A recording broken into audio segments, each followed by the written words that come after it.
നമസ്കാരം. നമ്മുടെ സമൂഹത്തിൽ ഒരുപാട് ആൾക്കാരെ അലട്ടുന്ന ഒരു പ്രശ്നമാണ് സ്കിൻ ഡിസീസ്. നമ്മൾ നിസ്സാരമായി കാണുന്ന മുഖക്കുരു മുതൽ ഒരുപാട് ബുദ്ധിമുട്ടുകൾ ഉണ്ടാക്കുന്ന സോറിയാസിസ് വരെ ഇതിൽ ഉൾപ്പെടുന്നു. കുട്ടികളെയും പ്രായമുള്ളവരെയും ഒരുപോലെ ബാധിക്കുന്ന ഒന്നാണ് സ്കിൻ ഡിസീസ്. ഇത് ആളുകളുടെ വ്യക്തി ജീവിതത്തെയും ജീവിത നിലവാരത്തെയും സാമൂഹിക ജീവിതത്തെയും ജോലിയെയും ബാധിക്കുന്നു. ഇന്ന് സ്കിൻ ഡിസീസിനെ കുറിച്ചാണ് ഞാൻ പറയുന്നത്. ഞാൻ doctor Sreelakshmi VS, chief medical officer, Srihari Ayurveda clinic and Panchakarma centre, Pallimukku, Odanavattom. ഇന്നത്തെ ഫാസ്റ്റ് ലൈഫിൽ ഓരോ വ്യക്തിക്കും കെമിക്കൽസുമായിട്ടുള്ള സമ്പർക്കം വളരെ കൂടുതലാണ്.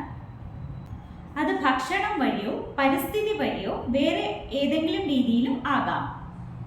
നമ്മൾ നിത്യവും ഉപയോഗിക്കുന്ന ഭക്ഷണങ്ങളിൽ ചേർക്കുന്ന മായങ്ങൾ, പ്രിസർവേറ്റീവ്സ്, ഫലങ്ങൾ പഴുക്കുവാൻ ഉപയോഗിക്കുന്ന കെമിക്കൽസ്, ബിവറേജസ്, കാൻഡ് ഫുഡ്, കീടനാശിനികൾ, സിന്തറ്റിക് ഡ്രഗ്സ് ഇവയെല്ലാം ഒന്നല്ലെങ്കിൽ മറ്റൊരു രീതിയിലൂടെ നമ്മുടെ ശരീരത്തിൽ പ്രവേശിക്കുന്നു.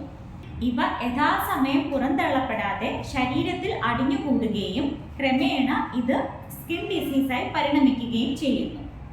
സ്കിൻ ഡിസീസിന് പ്രേരകമാവുന്ന ഘടകങ്ങൾ ഏതൊക്കെയെന്ന് നോക്കാം.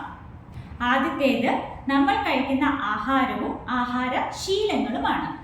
കഴിച്ച ആഹാരം ദഹിക്കുന്നതിന് മുന്നേ വീണ്ടും കഴിക്കുക, തണുപ്പും ചൂടുമായിട്ടുള്ള പദാർത്ഥങ്ങൾ ഒരുമിച്ച് കഴിക്കുക, ചേർക്കാൻ പാടില്ലാത്തതായ ആഹാരങ്ങൾ ഒരുമിച്ച് ചേർത്ത് കഴിക്കുക, അതായത് വിരുദ്ധ ആഹാരങ്ങൾ. ഉദാഹരണത്തിന് പാലും മുട്ടയും ഒരുമിച്ച് കഴിക്കുക, മത്സ്യവും മാംസവും ഒരുമിച്ച് കഴിക്കുക, തേനും നെയ്യും ഒരേ അളവിൽ ഒരുമിച്ച് കഴിക്കുക തുടങ്ങിയവ. ദഹിക്കാൻ പ്രയാസമുള്ള ആഹാരങ്ങൾ, ഉപ്പും പുളിയും അധികമായി ഉപയോഗിക്കുക മുതലായവയാണ്. അടുത്തത് ജീവിതശൈലിയാണ്. ശരിയായ ഉറക്കമില്ലാത്തത്, എണ്ണ തേച്ചുള്ള കുളി ഒഴിവാക്കുന്നത്, നാച്ചുറൽ അർജൻസിനെ പിടിച്ചു നിർത്തുന്നത്, അമിതമായ മദ്യപാനം, പകലുറക്കം, കൂടുതൽ വെയിൽ കൊള്ളുന്നത്, തണുപ്പുള്ള അന്തരീക്ഷത്തിൽ നിന്ന് പെട്ടെന്ന് ചൂടുള്ള അന്തരീക്ഷത്തിലേക്ക് മാറുന്നത് തുടങ്ങിയവയാണ് മാനസിക ഘടകങ്ങൾ. സ്ട്രെസ്, ആങ്സൈറ്റി, ഡിപ്രഷൻ മുതലായവയാണ്.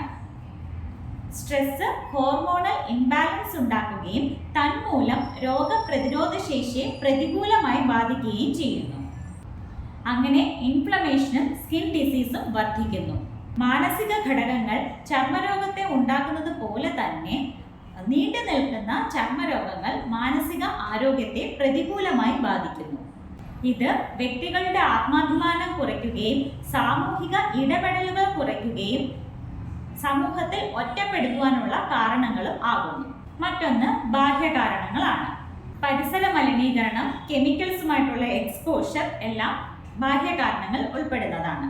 ഇതിനു പുറമെ വൈറ്റമിൻ ഡെഫിഷ്യൻസി, പ്രധാനമായും vitamin A, B, C, D, E ഇവയുടെ കുറവ് സ്കിന്നിന്റെ ഹെൽത്തിനെ ബാധിക്കുകയും സ്കിന്നിന് ഡ്രൈനെസ് ഉണ്ടാക്കുകയും അതുപോലെ തന്നെ സ്കിൻ ഡിസീസിന് കാരണമാവുകയും ചെയ്യുന്നു.